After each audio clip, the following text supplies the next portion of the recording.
இந்திய கடலோர காவல்படையினர் பாதையை கையகப்படுத்த முயற்சிப்பதாக கிராம மக்கள் மாவட்ட ஆட்சியரிடம் புகார் அளித்தனர். ராமநாதபுரம் மாவட்டம் சாத்தான் கோன்வலசை பகுதியில் அமைந்துள்ள பிள்ளைமடம் தில்லை நாச்சியம்மன் கோவில் ஆகிய குடியிருப்பு பகுதியைச் சேர்ந்த மக்கள் இந்திய கடலோர காவல்படையினர் பல தலைமுறைகளாக பயன்படுத்தி வந்த கிராம பாதையை கையகப்படுத்த முயற்சி செய்வதாக குற்றம் சாட்டி மாவட்ட ஆட்சியர் புகார் மனு அளித்தனர்.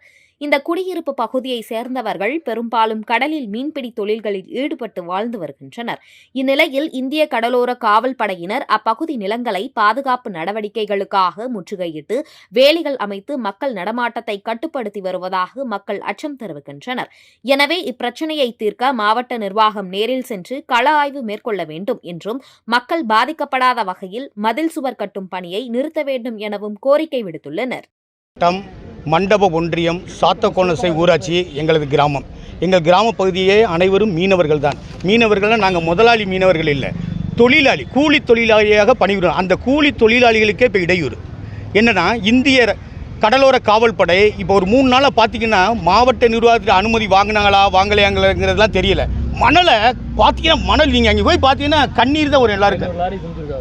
கிட்டத்தட்ட ஒரு 15 ஜேஜேபி, ஒரு 40 டிராக்டர். அப்புறம் மாவட்ட நிர்வாகத்தில் தொடர்பு கொண்டு village admission officer, RI, DD இவங்களுக்குலாம் தொடர்பு கொண்டோன்னே உடனே ஸ்பாட்டுக்கு வந்தாங்க. பார்த்துட்டு அந்த கான்ட்ராக்டர் முதலாளியை கான்ட்ராக்டரில் பிடிச்சி நீங்கள் ஏன் இப்படிலாம் மணல் தோண்டி யார்கிட்ட அனுமதி வாங்கினீன்னு. ஆனால் அதை வந்து எந்த ரீதியில் அவங்க இந்த கான்ட்ராக்டரை முதல்ல ரத்து பண்ணணும். கான்ட்ராக்டர் முதல்ல மத்திய அரசு கொடுக்குதோ மாநில அரசு கொடுக்குதோ அந்த ஜாப்டுக்கு நான் போகலை. ஆனால் இதை எங்களுடைய வளத்தை, அந்த கடல் நாங்கள் அன்றாட கோயிலாக வணங்கக்கூடிய அந்த கடல் வளத்தை சுரண்டி எடுத்துட்டாங்க. அதை அந்த மாவட்ட நிர்வாகம் தலையிட்டு அந்த கான்ட்ராக்டை ரத்து செய்துட்டு தடுப்பு சுவர் பண்ணுறதுனால என்ன ஆகுதுன்னா, மழை காலத்தில் வேதாள பக்கத்தில் முகத்துவாரம் ஒன்று இருக்குது. அந்த முகத்துவாரத்திலேருந்து தண்ணி வந்துச்சுன்னு வச்சுங்களேன், இவன் தடுப்பு சுவர் விட்டால் பிள்ளைமடம், உடையாறு வலசை, திருநச்சம் குடியிருப்பு மக்கள்லாம் ஃபுல்லாக தண்ணி உள்ளே புகுந்துடும், ஊருக்குள்ளேயே புகுந்துடும். அதனால இதை கண்டிப்பாக நிறுத்திட்டு நீங்கள் கடலோர காவல்படை நமக்கு தேவை தான், அது நான் மறுக்கலை. ஆனால் எங்களுக்கு வாழ்வாதார பிரச்சனையை ஒதுக்கிட்டு நீங்கள் என்ன வேணாலும் பண்ணுங்கள். அங்கே என்ன பண்ணியிருக்காங்கன்னா, மணலை பூரா தோண்டியிருக்காங்க. அதாவது கடல் வளத்தில் எதையுமே தோண்டக்கூடாதுன்னு சமூக ஆர்வலர் சொல்கிறாங்க, அரசியல்வாதிகள் சொல்கிறாங்க. ஆனால் அங்கே போய் பார்த்தா மாவட்ட நிர்வாகம் போய் உடனே பாருங்கள், என்னென்னா இங்கே மணலை பூரா தோண்டி குமிச்சு வைக்கிறாங்க. அதை இரவில் கலாண்டுக்கு போகிறது மாதிரி தான் எங்களுக்கு தெரியுது. பப்ளிக் பார்க்கும்போது கிட்டத்தட்ட ஒரு 500 லோடு குமிச்சு வச்சுருக்காங்க. ஒரு கான்ட்ராக்ட் ரா மெட்டீரியல் யார் கொண்டு வரணும்? எங்கள் விட்டு இடத்துல எடுத்து நீ காம்பவுண்டு கட்டுவியா?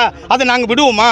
அப்படி நீ 2 கோடி ரூபாய்க்கு காம்பவுண்ட் எடுத்துட்ட, நீ ரா மெட்டீரியல் அங்கே கொண்டு வா, மண்ணை கொண்டு வா, செம்மண்ணை கொண்டு வா, நீ ரோடு போடு, பாதையை விட்டுட்டு நீ ரோடு போட்டுக்க.